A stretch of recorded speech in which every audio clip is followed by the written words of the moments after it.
शांत मन, ऊर्जा से भरा शरीर व निरोगी काया हर किसी व्यक्ति की चाह होती है। प्राणायाम वह विधि है जो आपको शांत, निरोग, ऊर्जावान व दिव्य बनाती है। आज हम आपको चंद्रभेदी प्राणायाम की द्वितीय विधि बताने जा रहे हैं।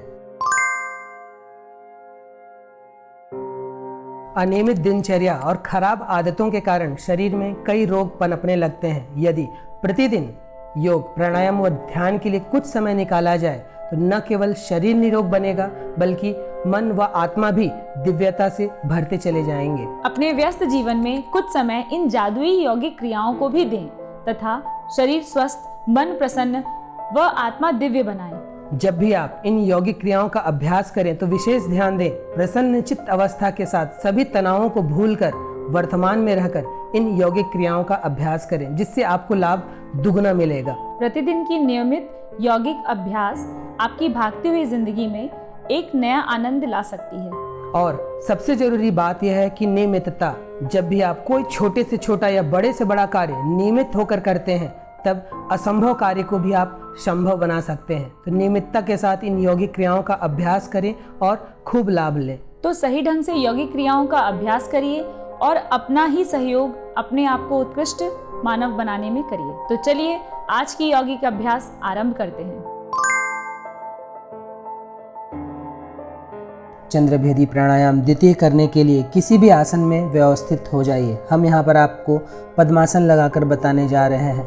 अब कमर सीधी रखते हुए हाथ की उंगलियों को इस तरह लाइए। 2 उंगलियां दोनों भौहों के मध्य स्थित हो जाएंगी।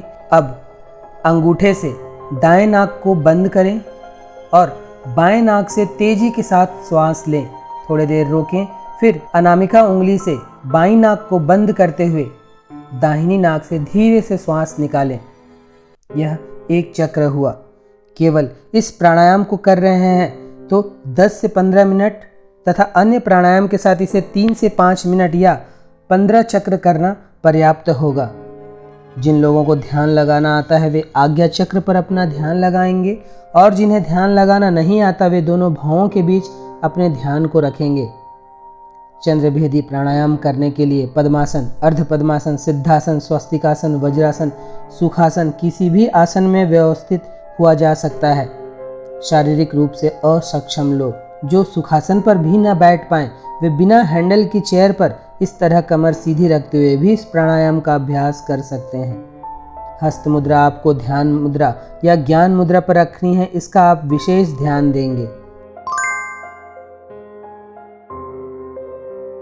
चंद्रभेदी प्राणायाम द्वितीय शरीर की गर्मी को कम करने में सहायक आसन है।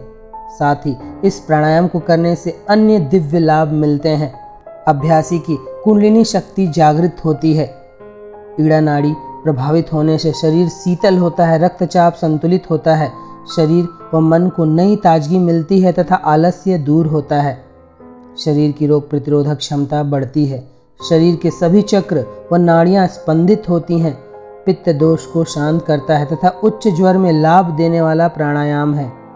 मानसिक शक्ति को बढ़ाने वाला प्राणायाम है। तनाव, अवसाद, चिंता आदि रोगों में लाभ देता है। अभ्यासी शांत, सहनशील व संकल्पवान बनता है। चरित्र शुद्ध होता है तथा निर्णय क्षमता में भी सुधार आती है। शरीर के सभी आंतरिक अंगों की कार्य प्रणाली सुधरती है। शरीर में ऑक्सीजन का स्तर बढ़ता है, एकाग्रता बढ़ती है तथा अभ्यासी का मस्तिष्क प्रखर व याददाश्त तेज होता है। व्यक्ति आत्मविश्वासी बनता है। शरीर में सफ़ेद रक्त कणिका बढ़ती है तथा रक्त से संबंधित विकारों में भी बेहद लाभप्रद प्राणायाम है। चेहरे की चमक में वृद्धि होती है तथा शरीर भी चुस्ती फुर्ती वाला बनता है। प्रतिदिन का नियमित अभ्यास अभ्यासी को युवा बनाए रखता है। बूढ़े होने की दर में कमी लाने वाला यह प्राणायाम है। चंद्रभेदी प्राणायाम, जहाँ चंद्रभेदी का अर्थ है ईड़ा नाड़ी या फिर चंद्र स्वर का भेदन करना। बाईं नासिका चंद्र स्वर से संबंधित होती है। चूंकि इस प्राणायाम में बाईं नासिका से श्वास लेकर ईड़ा नाड़ी या चंद्र स्वर को जागृत किया जाता है, इसलिए इसे चंद्रभेदी प्राणायाम कहते हैं। चंद्रभेदी प्राणायाम के अभ्यास से शरीर के सभी चक्र सक्रिय, स्वस्थ व संतुलित होते हैं। कुंडलिनी शक्ति जगाने में मदद मिलती है तथा शरीर की सभी नाड़ियां शुद्ध व जागृत होती हैं। व्यक्ति की ऊर्जा ऊर्ध्वगामी होती है। अस्थमा, लो ब्लड प्रेशर के रोगी इसका अभ्यास न करें। सर्दी जुकाम होने पर भी चंद्रभेदन का अभ्यास नहीं करना चाहिए। प्राणायाम का अभ्यास स्वच्छ व हवादार जगह पर ही करें। प्राणायाम सुबह के समय व खाली पेट ही करें। सुखासन में बैठ न पाने की स्थिति में लेटकर भी इस प्राणायाम का अभ्यास किया जा सकता है। चंद्रभेदी प्राणायाम मानसिक व शारीरिक दोनों प्रकार के लाभ देता है। इसका प्रतिदिन का अभ्यास व्यक्ति को निरोग व दिव्य बनाता है। नियमित अभ्यास होने पर व्यक्ति को कभी सर्द गर्म की समस्या नहीं रहती है। तो यह था चंद्रभेदी प्राणायाम द्वितीय करने की विधि, लाभ व इसको करने में बरती जाने वाली सावधानियाँ।